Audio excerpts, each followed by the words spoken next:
বাংলাদেশে বজ্রপাতে হতাহতের সংখ্যা দিন দিন বেড়েই চলেছে। মূলত আবহাওয়ার ধরনে ব্যাপক পরিবর্তনের কারণে বজ্রপাত বেড়েছে।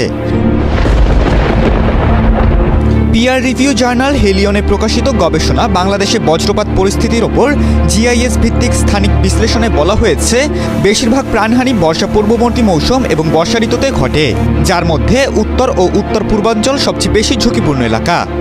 এতে বলা হয়েছে, বৈশ্বিক উষ্ণতা বৃদ্ধির কারণে বাংলাদেশে আবহাওয়ার ধরন ও বৈশিষ্ট্য ব্যাপকভাবে পরিবর্তিত হচ্ছে,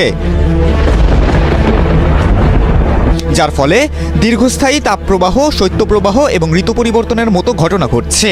এই কারণেই বজ্রপাত বাড়ছে।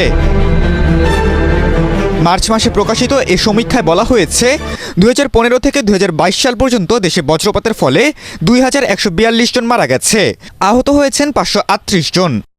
জাতিসংঘের তথ্য অনুযায়ী বাংলাদেশে প্রতি বছর বজ্রপাতে গড়ে 300 মানুষ মারা যায়, যেখানে যুক্তরাষ্ট্রে বজ্রপাতের কারণে বছরে 20 জনেরও কম মৃত্যু ঘটে। 2010 সালে বজ্রপাতে মৃত্যুর সংখ্যা ছিল 123 জন। গত বছর বজ্রপাতে মারা গেছেন 350 জন। বাংলাদেশে বৈশ্বিক উষ্ণায়নের কারণে আবহাওয়ার ধরন ও বৈশিষ্ট্য ব্যাপকভাবে পরিবর্তিত হয়েছে, যার ফলে দীর্ঘ তাপপ্রবাহ, শৈত্যপ্রবাহ এবং ঋতু পরিবর্তনের মতো চরম জলবায়ু ঘটনা ঘটছে।